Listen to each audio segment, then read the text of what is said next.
সাংবাদিক দম্পতি সাগর সরোয়ার ও মেহেরুন রুনি হত্যা মামলার তদন্তের দায়িত্ব থেকে র্যাবকে সরিয়ে দিয়েছে আদালত। সোমবার বিচারপতি ফারাহ মাহবুবের নেতৃত্বাধীন হাইকোর্ট বেঞ্চে রিটটির শুনানি হয়। এদিন হাইকোর্ট বলেছেন, এই হত্যাকাণ্ডের তদন্ত ভার থেকে র্যাবকে সরানো হলো। এটি পাঠানো হয়েছে স্বরাষ্ট্র মন্ত্রণালয়। বিভিন্ন সংস্থার অভিজ্ঞ যোগ্যতা সম্পন্ন ব্যক্তিদের সমন্বয়ে গঠিত টাস্ক ফোর্সের মাধ্যমে তদন্ত করাতে পারবে সরকার।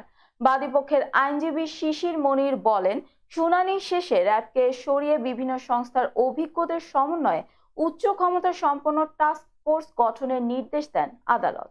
এছাড়াও এ হত্যার রহস্য উদ্ঘাটন করে 6 মাসের মধ্যে রিপোর্ট দেওয়ার আদেশ আছে এবং হাইকোর্ট বলেছেন, এতদিন বিচার না হওয়া বেদনাদায়ক।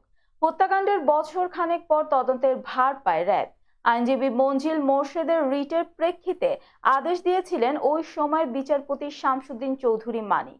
র্যাবকে দায়িত্ব দেওয়ার এত বছর ঝুরিয়ে রাখার নেপথ্যে অসৎ উদ্দেশ্য দেখছেন অতিরিক্ত অ্যাটর্নি জেনারেল অনিকার হক। সকালে সাংবাদিক দম্পতি সাগর ও রুনি হত্যা মামলার তদন্তের দায়িত্ব থেকে র্যাবকে সরিয়ে দিতে আবেদন করে রাষ্ট্রপক্ষ। রোববার মামলার বাদী রুনির ভাই নওশের রোমান অভিযোগ করে বলেন, এই হত্যার ঘটনা ধামাচাপা দিতেই র্যাবকে তদন্তের দায়িত্ব দেওয়া হয়। হত্যার রহস্য উদ্ঘাটনে আইনজীবীও নিয়োগ করা হয়েছে।